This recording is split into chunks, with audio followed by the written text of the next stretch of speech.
ಇವಾಗ ನಾವು ಉಜ್ಜಯಿನಿಂದ ಬ್ಯಾಂಗ್ಳೂರ್ ಕಡೆ ಹೊರಡ್ತಾ ಇದ್ದೀವಿ.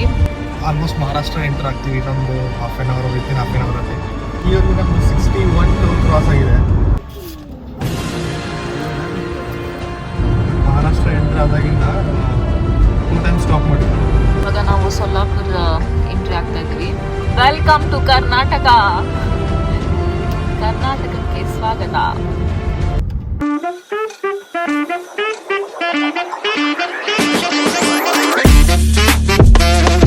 Hello friends, good morning. Welcome back to our YouTube channel. ಎಲ್ಲರೂ ಹೇಗಿದ್ದೀರಾ? ಚೆನ್ನಾಗಿದ್ದೀರಾ ಅಂದ್ಕೊಳ್ತೀನಿ. ಸೊ ಇವತ್ತು ನಮ್ಮದು ಬೆಂಗಳೂರು ಟು ಮನಾಲಿ ಸಿರೀಸ್ದು ಡೇ 11. ಇವಾಗ ನಾವು ಉಜ್ಜಯಿನಿಂದ ಬ್ಯಾಂಗ್ಳೂರ್ ಕಡೆ ಹೊರಡ್ತಾ ಇದ್ದೀವಿ. ಸಮಯ ಬಂದು 5 ಗಂಟೆ ಆಯಿತು ಮಾರ್ನಿಂಗ್. ಸೊ ಇನ್ನು 1420 ಕಿಲೋಮೀಟರ್ಸ್ ಇದೆ ಬ್ಯಾಂಗ್ಳೂರ್ ಇಲ್ಲಿಂದ ಆ್ಯಕ್ಚುಲಿ ಬ್ಯಾಂಗ್ಳೂರ್ಗೆ 2 ರಿಂದ 3 ರೂಟ್ಸ್ ತೋರಿಸಿದೆ.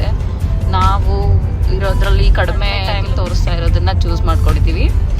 ಮುಂದೆ ಹೋದ ತಕ್ಷಣ ಅದರದ್ದು ರೋಡ್ ಕಂಡೀಷನ್ ಎಲ್ಲ ಹೇಗಿದೆ ಏನು ಅನ್ನೋದನ್ನ ಅಪ್ಡೇಟ್ ಮಾಡ್ತೀವಿ. Stay tuned. ಸದ್ಯ ನಾವು ಕರ್ನಾಟಕದ ಕಡೆ ಬರ್ತಾ ಇದ್ದೀವಿ. ಇಷ್ಟು ದಿನ ಬೇರೆ ಬೇರೆ ಸ್ಟೇಟ್ಗಳಲ್ಲಿ ಓಡಾಡಿದ್ಮೇಲೆ ನಮ್ಮ ರಾಜ್ಯದ ಬೋರ್ಡ್ ನೋಡೋಕ್ಕೆ ಒಂದು ಬೇರೆ ಖುಷಿನೇ ಇದೆ. ನಿಜ ಹೇಳಿ, ಇಷ್ಟು ದೂರ ಕಾರಲ್ಲಿ ಹೋಗೋ ಪ್ಲಾನ್ ನೀವು ಯಾವತ್ತಾದರೂ ಮಾಡಿದ್ರೆ ಯಾವ ರೂಟು, ಇನ್ನೂ ಮಾಡಿಲ್ಲ ಅಂದರೆ ಯಾವ ಜಾಗಕ್ಕೆ ಹೋಗಬೇಕು ಅಂದ್ಕೊಂಡಿದ್ದೀರಾ ಕಮೆಂಟಲ್ಲಿ ತಿಳಿಸಿ. ನಮ್ಮ ಈ ಬ್ಯಾಂಗ್ಳೂರ್ ಟು ಮನಾಲಿ ಜರ್ನಿ ನೋಡ್ತಾ ಇದ್ದೀರಲ್ಲ, ನಿಮಗೆ ಯಾವ ಭಾಗ ಹೆಚ್ಚು ಇಷ್ಟ ಆಯಿತು? ಮನಾಲಿ, ಅಮೃತ್ಸರ್, ಉಜ್ಜಯಿನಿ ಅಥವಾ ನಮ್ಮ ರೋಡ್ ಜರ್ನಿನ? ಏನಂತ ನಿಮ್ಮ ಅಭಿಪ್ರಾಯನ ಶೇರ್ ಮಾಡಿ. ಇಲ್ಲಿಂದ ಒಂದು 30 ಕಿಲೋಮೀಟರ್ಸ್ ಕ್ರಾಸ್ ಮಾಡಿದ್ರೆ ದುಲ್ಲೆ ಬರುತ್ತೆ. 35 ಕಿಲೋಮೀಟರ್ಸ್ ಅಲ್ಲಿಂದ ಮಹಾರಾಷ್ಟ್ರ ಸ್ಟಾರ್ಟ್ ಆಗುತ್ತೆ. 10 ಗಂಟೆ ಆಗಿದೆ ಆಲ್ಮೋಸ್ಟ್. ಸ್ಟಾರ್ಟ್ ಆಗಿ ಒಂದು 4 ಅವರ್ ಆಯಿತು. 4.5 ಅವರ್ ಆಯಿತು. ಆಲ್ಮೋಸ್ಟ್ ಮಹಾರಾಷ್ಟ್ರ ಎಂಟರ್ ಆಗ್ತೀವಿ ಇನ್ನೊಂದು half an hour within half an ಅವರಲ್ಲಿ. ಸೊ ಆ್ಯಕ್ಚುಲಿ ಇಲ್ಲಿಂದ ಉಜ್ಜಯಿನಿಂದ ನಿಮಗೆ ಬೆಂಗಳೂರು ಹೋಗೋಕ್ಕೆ 3 ರೂಟ್ ತೋರಿಸುತ್ತೆ. ಅದರಲ್ಲಿ 2 ರೂಟು ನಮಗೆ ಫೆಮಿಲಿಯರ್ ಇರ್ತಿದ್ದು. ಒಂದು ಹೈದ್ರಾಬಾದು, ನಾಗ್ಪುರು, ಆಮೇಲೆ ಬೆಂಗಳೂರು. ಸೆಕೆಂಡ್ ಒನ್ನು ಈಗ ನಾವು ಬರ್ತಿರೋದು. ಸೊ ನಾವು ಸೆಲೆಕ್ಟ್ ಮಾಡಿರೋ ಸೆಕೆಂಡ್ ರೂಟ್ ನಾವು ಹೋಗ್ತಾ ಇರೋದು ಈಗ. ಸೊ ಇದು ಬರೋದು ಉಜ್ಜಯಿನಿಂದ ಧುಲೆ. ಸೊ ಧುಲೆಗೆ ಆಲ್ಮೋಸ್ಟ್ ಮಧ್ಯಪ್ರದೇಶ ಬಾರ್ಡರ್ ಮುಗಿಯುತ್ತೆ. ಧುಲೆಯಿಂದ ನೆಕ್ಸ್ಟ್ ಮಹಾರಾಷ್ಟ್ರ ಸ್ಟಾರ್ಟ್ ಆಗುತ್ತೆ. ಆಮೇಲೆ ಅಲ್ಲಿಂದ ಸೊಲ್ಲಾಪುರ, ಬಾಗಲಕೋಟೆ, ಬಿಜಾಪುರ, ಸೊ ಚಿತ್ರದುರ್ಗ ಹತ್ರ ಕನೆಕ್ಟ್ ಆಗುತ್ತೆ. ಉಜ್ಜಯಿನ್ಗೆ ಹೋಗ್ಬೇಕಾದ್ರೆ ಆ ರೂಟಿಂದ ಹೋಗ್ತೀವಿ. ಹೈದ್ರಾಬಾದ್ ಮೇಲೆ ಹೈದ್ರಾಬಾದು, ನಾಗ್ಪುರ ಆ ಕಡೆಯಿಂದ ಹೋಗ್ತೀವಿ. ಸರಿ, ಉಜ್ಜಯಿನಿಗಲ್ಲ, ಮನಾಲಿಗೆ ಹೋಗ್ಬೇಕಾರೆ ಹೈದ್ರಾಬಾದ್ ಕಡೆಯಿಂದ ಹೋಗ್ತೀವಿ. ಈ ಉಜ್ಜಯಿನಿಂದ ರಿಟರ್ನ್ ಬರ್ಬೇಕಾದ್ರೆ ಆ ರೂಟ್ ಹೋಗ್ತಿತ್ತು. ಬಟ್ ನಾವು ಈ ರೂಟ್ ಟ್ರೈ ಮಾಡೋಣ ಅಂತ ಸೆಕೆಂಡ್ ರೂಟಿಗೆ ಬರ್ತಾ ಇದ್ವಿ. ಥರ್ಡ್ ರೂಟ್ ಇದೆ, ಬಟ್ ಥರ್ಡ್ ರೂಟ್ ನಾವು ಟ್ರೈ ಮಾಡಿಲ್ಲ. ಅದು ಡೈರೆಕ್ಟ್ ಹೈದ್ರಾಬಾದಿಗೆ ಕನೆಕ್ಟ್ ಆಗುತ್ತೆ. ಬಟ್ ಹೈದ್ರಾಬಾದಿಂದ again same route. Still again distance wise ಸ್ವಲ್ಪ ಹೆಚ್ಚಿಗೆ, ಬಟ್ ಟೈಮ್ ಸ್ವಲ್ಪ ಹೆಚ್ಚಿಗೆ ತೋರಿಸಿತ್ತು. ಥರ್ಡ್ ರೂಟ್ ಏನು ಟ್ರೈ ಮಾಡಿಲ್ಲ ನಾವು.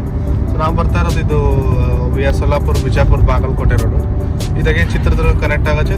ಚಿತ್ರದುರ್ಗದಿಂದ ಸೇಮ್ ನಮ್ಮದು ಬೆಂಗಳೂರು ಮುಂಬೈ ಹೈವೇ ಇರುತ್ತಲ್ಲ ಆ ರೀತಿ. ಬಟ್ ಇಲ್ಲಿ ಬರೋದು ರೋಡ್ಸು ಇದೇ ರೀತಿ 2 ಲೈನ್ ರೋಡ್ಸ್ ಇರುತ್ತೆ. Highways, national highways. ಇಲ್ಲಿ ಯಾವ್ದು ಎಕ್ಸ್ಪ್ರೆಸ್ ವೇ ಇರೋಲ್ಲ. ಇವನ್ ಫಸ್ಟ್ ರೂಟಲ್ಲೂ ಅಷ್ಟೇ 2 ವೇಸ್ ಇರ್ತಿತ್ತು. ಸೊ ಇದೆಲ್ಲ ಬರೋದು ನ್ಯಾಷನಲ್ ಹೈವೇಸ್. ಅಪ್ ಟು ಬೆಂಗಳೂರಿಗೂ ಎಲ್ಲ ನ್ಯಾಷನಲ್ ಹೈವೇ.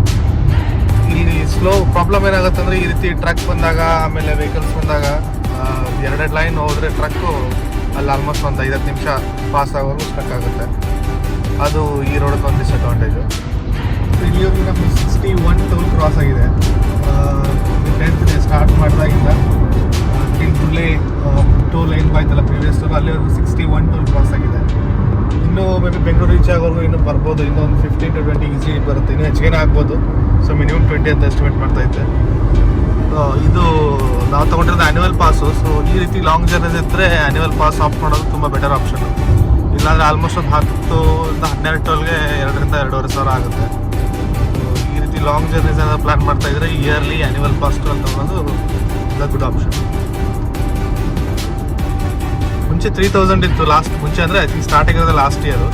ಸ್ಟಾರ್ಟ್ ಆದ 3000 ಇತ್ತು. ಈ ಇಯರಿಂದ 75 ರೂಪೀಸ್ ಹೆಚ್ಚಿಗೆ ಮಾಡಿದ್ದಾರೆ. ಸೊ ಈಗ 3075 ಆಗಿದೆ. ಇದರಲ್ಲಿ 200 ಟೋಲ್ಸ್ ಎಲಿಜಿಬಲ್ ಇರುತ್ತೆ. Either 200 tolls are 1 year warranty. So ಯಾವ್ದು ಫಾಸ್ಟ್ ಆಗುತ್ತೆ ಅದ್ರ ಮೇಲೆ ಕೌಂಟ್ ಆಗುತ್ತೆ. ಬಟ್ ಸ್ಟಿಲ್ 3075 ಆದರೂ ಇದು ಸ್ಟಿಲ್ ವರ್ತ್ ಇದೆ. ನಾವು ನಾರ್ಮಲ್ ಆಗಿ ಟೋಲ್ ಕ್ರಾಸ್ ಮಾಡೋದಕ್ಕಿಂತ ಫಾರ್ ಬೆಟರ್ ಇದು. अभी कुछ नहीं है ना सर? डील हो गया आपका? Thank you. ಈಗ 11 ಗಂಟೆ ಆಯಿತು. ಆಲ್ಮೋಸ್ಟ್ ನಾವು ಒಂದು 400 ಕಿಲೋಮೀಟರ್ ಬಂದಿದ್ದೀವಿ. ಮಹಾರಾಷ್ಟ್ರ ಎಂಟರ್ ಆಯಿತು ಒಂದು ಸ್ವಲ್ಪ ಹೊತ್ತಿಂತ ಮುಂಚೆ. ಸ್ಟಾರ್ಟಿಂಗೇ ಎಂಟ್ರ್ ಆದ ತಕ್ಷಣವೇ ಯಾವುದೋ ಹಳೆ ಚಲನ್ ಇತ್ತು ಅಂತ ಫೈನ್ ತೊಗೊಂಡ್ರು. ಸೊ ಫೈನ್ ಕಟ್ಟಿ ಮುಂದೆ ಹೋಗ್ತಾ ಇದೀವಿ. ಬಟ್ ಈ ರೋಡು ಅದಕ್ಕಿಂತ ಬೆಟ್ರ್, ಇದು NH52, ಬಟ್ ಈ ರೋಡ್ ನೋಡಿದ್ರೆ ಅದಕ್ಕಿಂತ ಬೆಟ್ರ್ ಇದೆ, MP ರೋಡ್ಸ್ಗಿಂತ ಬೆಟ್ರ್ ಇದೆ. ಸೊ ಫಸ್ಟ್ ಸ್ಟಾಪ್ ಮಾಡಿದಾಗ ಕೇಳಿದ್ದು RC ಬುಕ್ಕು, ಆಮೇಲೆ ನಾರ್ಮಲ್ ಎಮಿಷನ್ನು ಎಲ್ಲ ಕೇಳಿದ್ರು. ಎಲ್ಲ ಅಪ್ಡೇಟ್ ಇತ್ತು. ಎಮಿಷನ್ ಆ್ಯಕ್ಚುಲಿ ಇವತ್ತಿನ ಎಕ್ಸ್ಪೈರ್ ಆಗೋದಿದೆ, ಅದಕ್ಕೂ ಕೇಳ್ತಾ ಇದ್ರು ಫೈನ್. ನಾನು ಎಕ್ಸ್ಪೈರ್ ಆಗಿಲ್ಲ ಅಂತ ಹೇಳಿದ್ದಕ್ಕೆ ಆಮೇಲೆ ನಂಬರ್ ಹೊಡೆದು ಪ್ರೀವಿಯಸ್ ಚಲನ್ಸ್ ನೋಡೋದು. ಯಾವುದೋ 2 ಚಲನ್ ಇತ್ತು ಆ್ಯಕ್ಚುಲಿ, ಅದು 2024ದ್ದು. ನಾನು ಮೆಸೇಜು ಬಂದಿರಲಿಲ್ಲ, ಆನ್ಲೈನ್ ಮೆಸೇಜು ಬಂದಿರಲಿಲ್ಲ. 2024 ಚಲನ್ ಇತ್ತು. ಸೊ ಅದನ್ನೇ ವೆರಿಫೈ ಮಾಡಿ 2 ಚಲನ್ ಇತ್ತು. ಸೊ 2000 ಓವರ್ ಸ್ಪೀಡ್ ಆಗಿತ್ತು. ಓವರ್ ಸ್ಪೀಡ್ ಅಂದರೆ ಎಷ್ಟು, ಐ ಥಿಂಕ್ 90 km/h ಇತ್ತು. ಬಟ್ ಅಲ್ಲಿ 95 ಹೋಗಿದ್ದಕ್ಕೆ ಅದು ಟ್ರ್ಯಾಕ್ ಆಗಿ ಅದು ಫೈನ್ ಬಿದ್ದಿತ್ತು. ಸೊ 2 years ಹಿಂದಿಂದು ಅದು ನನ್ನ ಮೆಸೇಜ್ ಬಂದಿರಲಿಲ್ಲ, ಯಾವುದೂ ಇಲ್ಲ. ಸೊ ನೀವು ಆನ್ಲೈನಲ್ಲಿ ಚೆಕ್ ಮಾಡ್ಬೇಕಾದ್ರೆ ಅದ್ರ ಮೇಲೆ ರಿಲೈ ಆಗೋಂಗಿಲ್ಲ. ಯಾಕಂದ್ರೆ ಆನ್ಲೈನ್ ಚೆಕ್ ಮಾಡಿದಾಗ 0 ಚಲನ್ಸ್ ಅಂತಾರೆ ತೋರಿಸುತ್ತೆ ನನ್ನ ವೆಹಿಕಲ್ಗೆ. ಬಟ್ ಈಗ ಇಲ್ಲೇ ಮಹಾರಾಷ್ಟ್ರ ಪೊಲೀಸಿಂದ ಆಗಿದ್ದು ಚಲನ್ ಅದು. 5 km ಎಕ್ಸ್ಟ್ರಾ ಡಿಫೈನ್ಡ್ಗಿಂತ ಎಕ್ಸ್ಟ್ರಾ 5 km ಹೋಗಿದ್ದಕ್ಕೆ ಚಲನ್ ಆಗಿತ್ತು. ಸೊ ಓವರ್ ಸ್ಪೀಡ್ ಲಿಮಿಟ್ ಅಂತ ಅದನ್ನ ಕಟ್ಟಿ ಮುಂದೆ ಹೋಗ್ತಾ ಇದ್ದೀವಿ.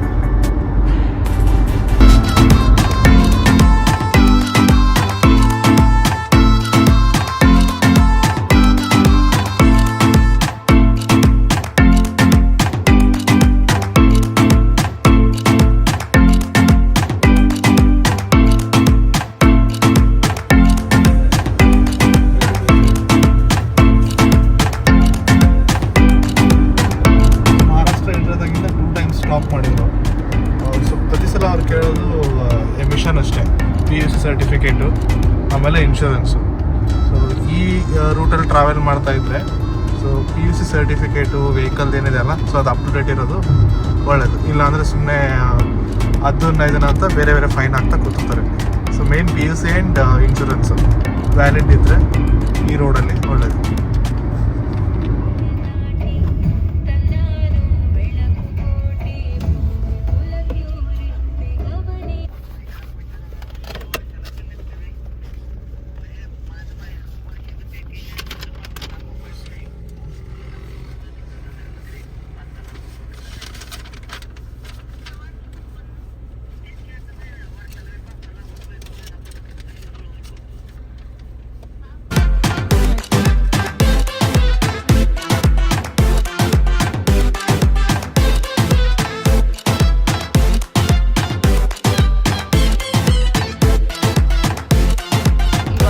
ಸೊಲ್ಲಾಪುರ ಎಂಟ್ರಿ ಆಗ್ತಾ ಇದ್ದೀವಿ.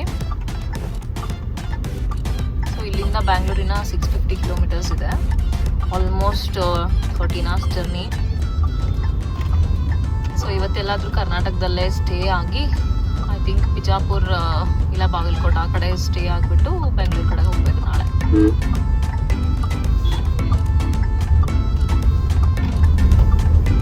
ಸೊ ಬ್ಯಾಂಗ್ಳೂರಿಂದ ಮನಾಲಿವರೆಗೆ ಶುರುವಾದ ಈ ನಮ್ಮ ರೋಡ್ ಟ್ರಿಪ್ ಇವತ್ತಿಗೆ 11ನೇ ದಿನಕ್ಕೆ ಬಂದಿದೆ. ಇಷ್ಟು ದಿನಗಳ ನಂತರ ನಾವು ಮತ್ತೆ ಬೆಂಗಳೂರು ಕಡೆಗೆ ಹೋಗ್ತಾ ಇದ್ದೀವಿ. ಈಗ ಮತ್ತೆ ಕರ್ನಾಟಕದ ಬಾರ್ಡರ್ ಇನ್ನೇನು ರೀಚ್ ಆಗ್ತೀವಿ, ಇನ್ನೊಂದು 3 kilometers ಇದೆ.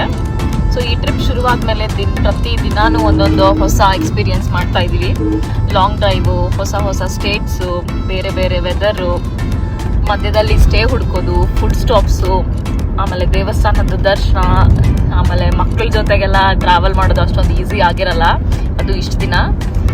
ಸೊ ಪ್ರತಿಯೊಂದು ದಿನಾನು ಒಂದೊಂದು ಚಾಲೆಂಜು, ಒಂದೊಂದು ಮೆಮೊರಿ. ವೆಲ್ಕಮ್ ಟು ಕರ್ನಾಟಕ, ಕರ್ನಾಟಕಕ್ಕೆ ಸ್ವಾಗತ. ಸೊ ಈಗ ಈ ರಸ್ತೆ ನೋಡಿದ್ರೆ ಮನೆ ಹತ್ರ ಬಂದಿದ್ದೀವಿ ಅನ್ನೋ ಫೀಲಿಂಗ್ ಬರ್ತಿದೆ. ಕರ್ನಾಟಕದ ಬಾರ್ಡರ್ ತಲುಪಿದ ಮೇಲೆ ಈಗ ಮನೆ ಹತ್ರ ಅನ್ನೋ ರಿಲೀಫ್ ಸಿಗ್ತಾ ಇದೆ. ಸೊ ರೈಟ್ ನಾವು ಇವಾಗ ಬಿಜಾಪುರದಲ್ಲಿರೋ ರಾಮಕೃಷ್ಣ ಪ್ಯಾಲೇಸ್ನಲ್ಲಿ ಸ್ಟೇ ಮಾಡ್ತಾ ಇದ್ದೀವಿ. ನಮಗೆ ನಾಳೆ ಬೆಳಗ್ಗೆ ಬೇಗನೆ ಚೆಕ್ಔಟ್ ಮಾಡಿ ಮತ್ತೆ ಬೆಂಗಳೂರು ಕಡೆ ಹೊರಡಬೇಕಾಗಿರೋದ್ರಿಂದ ಅದಕ್ಕೆ ಅನುಕೂಲ ಆಗೋ ಹಾಗೆ ರೂಮ್ ಬುಕ್ ಮಾಡಿದ್ವಿ. ಸೊ ಇವತ್ತಿಲ್ಲಿ ಚೆನ್ನಾಗಿ ರೆಸ್ಟ್ ಮಾಡಿಬಿಟ್ಟು ಬೆಳಗ್ಗೆ ಫ್ರೆಶ್ ಅಪ್ ಆಗಿ ಮತ್ತೆ ನಮ್ಮ ಜರ್ನಿನ ಕಂಟಿನ್ಯೂ ಮಾಡ್ತೀವಿ.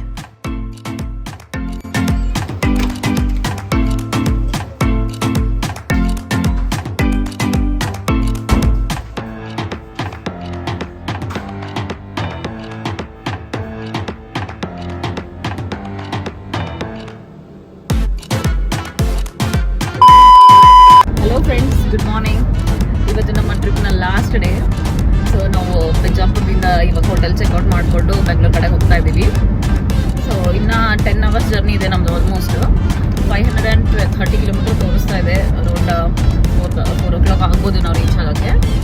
ಸೊ ಇವಾಗ ಟೈಮ್ ಬಂದು 5:30. ಸ್ಟಾರ್ಟ್ ಮಾಡೋಣ.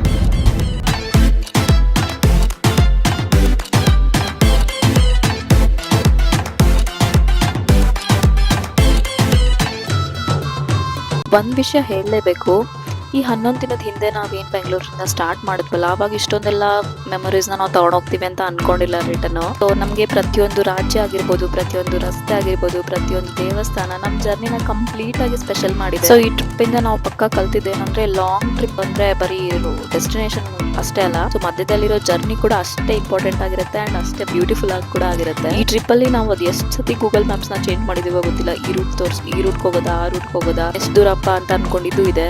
ಹಾಗೆ ಎಷ್ಟೊಂದು ಟೀ ಬ್ರೇಕ್ಸ್ ತಗೊಂಡಿದೀವಿ. ಇವಾಗ ಅದೆಲ್ಲ ನೆನ್ಸ್ಕೊಂಡ್ರೆ ನಗುನೇ ಬರುತ್ತೆ. ಬಟ್ ಫ್ಯಾಮಿಲಿ ಜೊತೆಗೆ ಅಷ್ಟು ದೂರ ಟ್ರಾವೆಲ್ ಮಾಡೋದು ಈಸಿ ಆಗಿರಲ್ಲ. ಎಲ್ಲರೂ ಕಂಫರ್ಟ್ ನೋಡ್ಕೋಬೇಕಾಗುತ್ತೆ, ಮಗುವಿನ ಟೈಮಿಂಗ್ ನೋಡ್ಬೇಕು, ರೆಸ್ಟ್ ಬ್ರೇಕ್ಸ್ ನೋಡ್ಬೇಕು. ಅದ್ರಲ್ಲಿ ಕೊನೆಗೆ ನಾವ್ ಎಲ್ಲಾನು ಮುಗಿಸ್ಕೊಂಡು ಇವಾಗ ಖುಷಿಯಾಗಿ ಮನೆಗೆ ಹೋಗ್ತಿದೀವಿ ಅನ್ನೋದೇ ದೊಡ್ಡ ವಿಷಯ ನಮ್ಗೆ. ಈ ಟ್ರಿಪ್ ಅಲ್ಲಿ ಎಷ್ಟು ಕಿಲೋಮೀಟರ್ ಓಡಿಸಿದೀವಿ, ಎಷ್ಟು ಸ್ಟೇಟ್ ನ ಕ್ರಾಸ್ ಮಾಡಿದೀವಿ, ಎಷ್ಟು ದಿನ ರಸ್ತೆನಲ್ಲೇ ಕಳೆದ್ವಿ, ಇದನ್ನೆಲ್ಲ ನೆನಪಿಸ್ಕೊಂಡ್ರೆ ನಾವ್ ಎಷ್ಟು ದೊಡ್ಡ ಜರ್ನಿ ಮಾಡಿ ಬಂದಿದೀವಪ್ಪ ಅನಿಸ್ತಾ ಇದೆ. ಸೊ ಗೈಸ್, ಈ ಸೀರೀಸ್ ಇಲ್ಲಿಗೆ ಎಂಡ್ ಆಗ್ತಿದೆ. But don't worry, very soon ಮತ್ತೊಂದು ನ್ಯೂ ಡೆಸ್ಟಿನೇಷನ್ ಜೊತೆ ನಿಮ್ ಮುಂದೆ ಬರ್ತೀವಿ. ಈ ಸೀರೀಸ್ ನಿಮ್ಗೆ ಇಷ್ಟ ಆಗಿದ್ರೆ ಈ ವಿಡಿಯೋಗೆ ಒಂದು ಲೈಕ್ ಮಾಡಿ. ಹಾಗೆ ನಮ್ಮ ಚಾನಲ್ಗೆ ಹೊಸಬ್ರಾಗಿದ್ರೆ ಸಬ್ಸ್ಕ್ರೈಬ್ ಆಗಿ. ಸೊ ಮುಂದಿನ ವ್ಲಾಗ್ ನಲ್ಲಿ ಸಿಗೋಣ. Until then take care.